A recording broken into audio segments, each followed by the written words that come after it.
Tendencies कमजोर हो गए हैं। अब इसको किसी भी नाम से बोल दीजिए, हड्डियों के साथ में टेंडेंस होते हैं, लिगामेंट्स होते हैं, उनके अलग अलग नाम अंग्रेजी में रख दिए हैं। फिर कहते हैं कि भाई ये चीज कमजोर हो गई, तो ये ऑब्जर्वेशन है। आपके जितने भी डायग्नोसिस है ना, मेडिकल डायग्नोसिस, वो सब ऑब्जर्वेशन है, देखना है। आप वैसे नहीं देख पा रहे, मशीन से देख लेते हैं, स्कैन करके देख लेते हैं, है ना। मगर क्या है, देख रहे हैं। देख के क्या बता रहे हैं कि ये वीक हो गए। अब डायग्नोसिस करार तो लिया आपने, अब उसको स्ट्रांग करने का तरीका मुझे बताइए। अगर टेंडेंस कमजोर हो गए हैं तो उसको मजबूत करने का तरीका मुझे बता दीजिए। क्या कोई दवाई बनी है जो आपके टेंडेंस को स्ट्रांग कर दे? आज तक तो नहीं बनी, आज तक तो कोई दवाई बनी नहीं। फिर क्या करेंगे? जो तकलीफ है उसको कम करने की कोशिश करेंगे। जैसे दर्द है तो दर्द को कम करेंगे। अच्छा, ये देखा गया कि ये तो कमजोरी होता जा रहा है, यानी आपके ब्लड में कुछ और टेस्ट करवा लेंगे। देखेंगे फिर कि अरे क्या आपका इम्यूनिटी तो कहीं बढ़ा हुआ नहीं है, या वो अटैक तो नहीं कर रहा बॉडी पे। फिर क्या करेंगे? अगर इम्यूनिटी बढ़ी हुई है तो उसको डाउन करने के लिए स्टेरॉइड्स दे देंगे। तो क्या ये इलाज है? ये तो इलाज है नहीं, that is not treatment. Then what? आपको थोड़ा मैनेज करने की कोशिश की जा रही है। भाई मैनेज शॉर्ट टर्म तो कर लीजिए, क्या जिंदगी भर मैनेज करेंगे? ट्रीटमेंट नहीं करना? Don't you want to do treatment? और मैनेज करने में वो भी अपना नुकसान करके। भाई शॉर्ट टर्म ले लिया, समझ में आती है बात, मगर जिंदगी भर मैनेज करेंगे अपने शरीर को खत्म करते हुए? क्योंकि आपके जितने भी ये दवाइयां हैं, ये सम काइंड ऑफ इनहिबिटर्स है ना। ये आपके शरीर से लड़ने की का तरीका है। शरीर से लड़के कोई ठीक आज तक तो नहीं हुआ। फिर बोलेंगे ऑटो इम्यून डिसऑर्डर है साहब, ये तो ठीक नहीं होगा, तो एक काम करेंगे, स्टेरॉइड खाते रहो जिंदगी भर और इम्यूनिटी को डाउन करते रहो। यानी शरीर की क्षमता को कम करना ही वो आज का ट्रीटमेंट बन गया। ये तो कोई तरीका नहीं। अच्छा, आपके शरीर में स्ट्रेंथ कैसे लेके आते हैं? सपोज कीजिए आपके हाथ के लिगामेंट्स, टेंडेंस जो कि हड्डियों के साथ में जुड़े हुए हैं, कार्टिलेजेस, अगर वो कमजोर हो जाते हैं, नसें कमजोर हो जाती हैं, हाथ कांपने लग गया सपोज कीजिए, तो उसको कंट्रोल में करने के लिए आपको क्या करना पड़ता है? आपने देखा अगर कोई चीज कांप रही है और कहीं लोगों के बीच में आप बैठे हुए हैं, तो कैसे रोकते हैं उसको? आप उस हाथ को टाइट कर लेते हैं ना, थोड़ा थोड़ा टाइट करके रोकते हैं। मगर टाइट करने के लिए आप इस्तेमाल क्या करते हैं? आप अपनी ब्रेथ होल्ड कैपेसिटी को इस्तेमाल करते हैं, कुंभक को इस्तेमाल करते हैं। आप करके देख लीजिए, टाइट कीजिए, देखिए पीछे आपको सांस रोकनी पड़ेगी। एक लिमिट से ज्यादा जैसे ही आप जाएंगे आपको सांस रोकनी पड़ेगी, वही चीज कमजोर हो गई। अगर वो कैपेसिटी आप बढ़ा लेंगे तो आपका कंट्रोल करने की क्षमता बढ़ जाएगी। क्या ये नहीं चाहिए? इसके ऊपर तो काम कर ही नहीं रहे। भाई दर्द हो रहा है, दर्द कम कर दिया, इम्यून अटैक है, ऑटो इम्यून डिसऑर्डर है, तो इम्यूनिटी को ही खत्म करने पे लगे हैं, स्टेरॉइड खा रहे हैं, मगर इलाज तो कर ही नहीं रहे।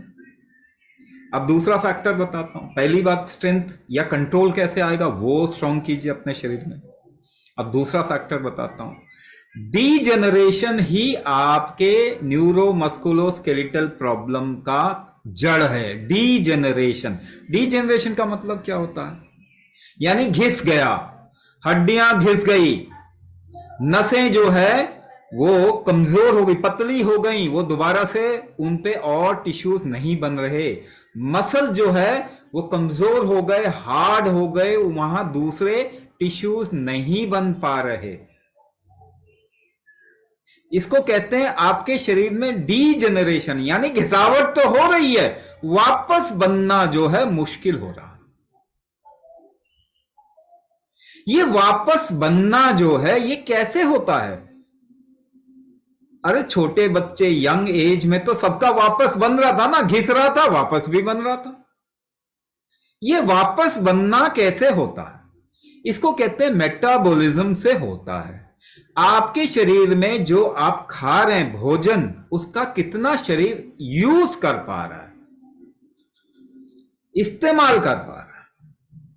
अगर वो शरीर इस्तेमाल करना ज्यादा तेज करेगा तो रीजनरेशन यानी दोबारा से आपके शरीर में ये सारी कोशिकाएं रीजनरेट हो सकती है।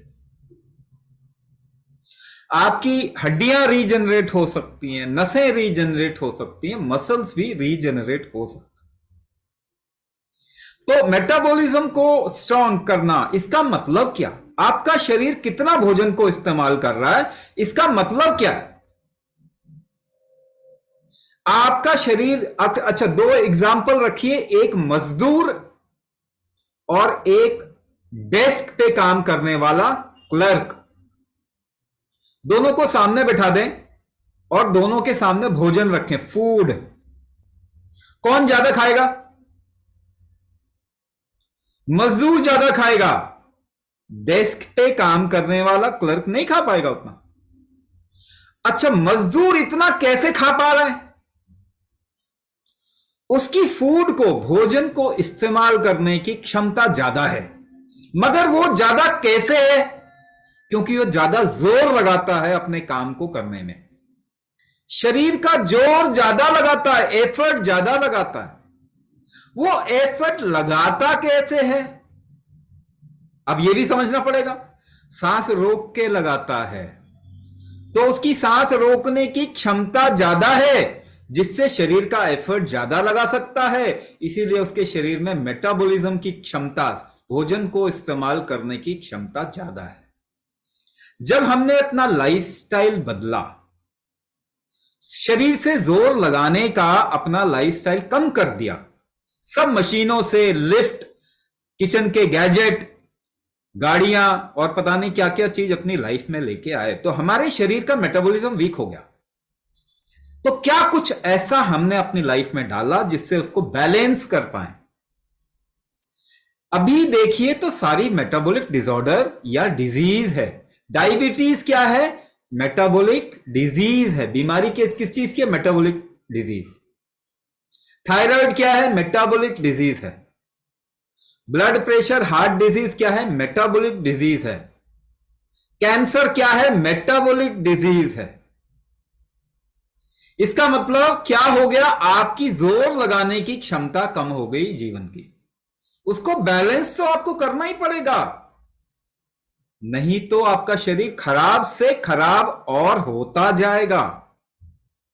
आप कोई दवाई खाओ, कोई अच्छा भोजन कर लीजिए, मगर आपके शरीर की क्षमता को बढ़ाने के लिए काम नहीं करेंगे तो यह ठीक नहीं हो सकता।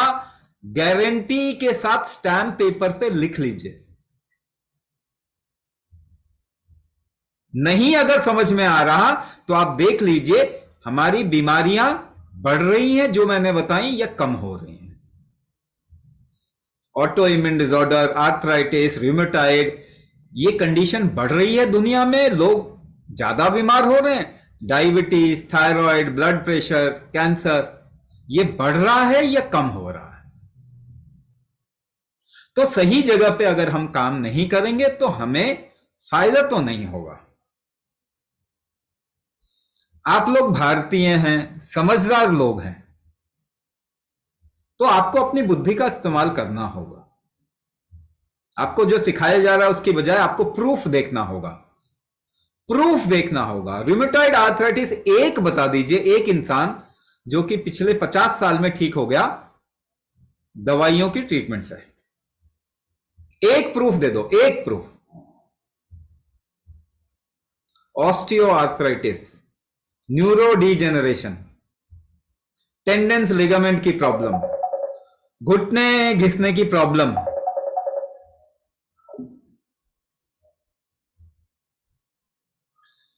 कोई बताइए। डायबिटीज बता दीजिए, 100 साल में एक डायबिटीज ठीक हो गया हो, एक एग्जांपल दो। ब्लड प्रेशर, हार्ट डिजीज ठीक हो गया हो, एक एग्जांपल दो 100 साल में। ऑटो इम्यून डिसऑर्डर ठीक हो गया हो, थायराइड ठीक हो गया हो पिछले पिछले 50 साल में, एक एग्जांपल दो दवाई खा के।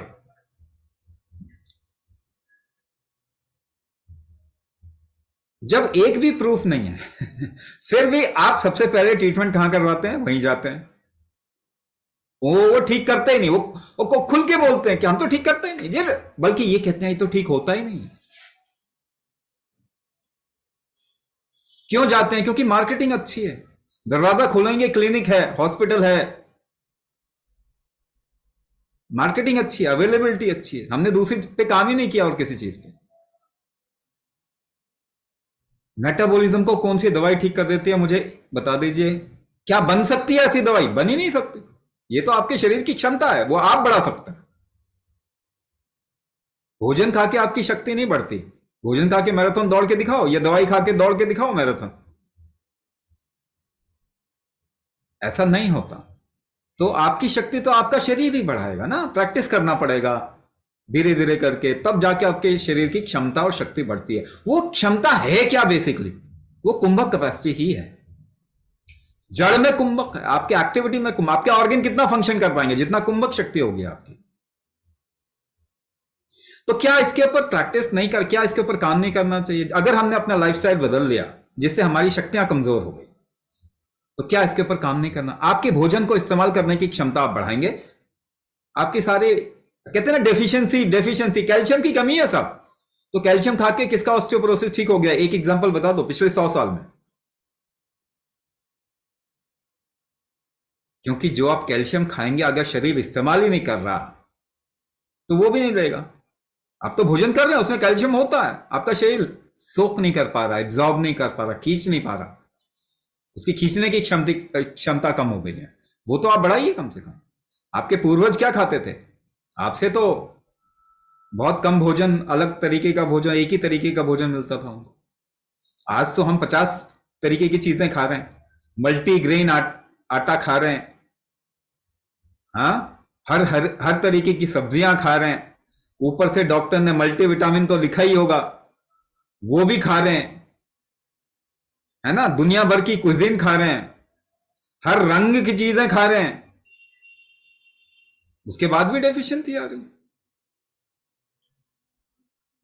गड़बड़ी कहां? गलत देख रहे हैं, गलत जगह पे देख रहे हैं। अपने शरीर की क्षमता अच्छी होगी तो दाल रोटी में भी आपका पूरा जीवन बिना डेफिशिएंसी के चलेगा। शरीर बना नहीं है मल्टीपल चीजें खाने के लिए। तो इस पे काम कीजिए, अपने शरीर के इस्तेमाल करने की क्षमता बढ़ाएंगे, मेटाबॉलिज्म बढ़ाएंगे, रीजनरेशन बढ़ेगा, रीजनरेशन बढ़ेगा, चीजें बनना शुरू होंगी एज के हिसाब से, अलग अलग कैपेसिटी में बनेगी। मगर कितने भी एज हो जाए, आपके तकलीफ में अगर आपको आराम मिलता है तो वो चीज करनी चाहिए, है ना। इस पे अपने शरीर पे काम करें, ये मैजिक है, इस पे काम कीजिए। लाखों सालों से इसने कोई बीमारी क्रिएट नहीं की, ये तो पिछले 100 साल में ही हमने क्रिएट किए। अपने शरीर की क्षमता बढ़ा लें, टॉलरेंस बढ़ा लें, रीजनरेशन, मेटाबॉलिक स्ट्रेंथ बढ़ा लें, इम्यूनिटी की बैलेंस या स्ट्रेंथ बढ़ा लें,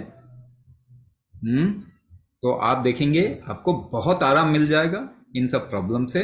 वरना तो इसका इलाज आप कर ही नहीं रहे हैं। ये धोखा है, एक तरीके का फसाड है, या मिराज क्रिएट किया गया है कि दवाई खाओ और किसी तरीके से जी लो। अपनी लाइफ सुधारिए, अपने शरीर को सुधारिए, अपने मन को सुधारिए, और ये आप कर सकते हैं, कोई और नहीं।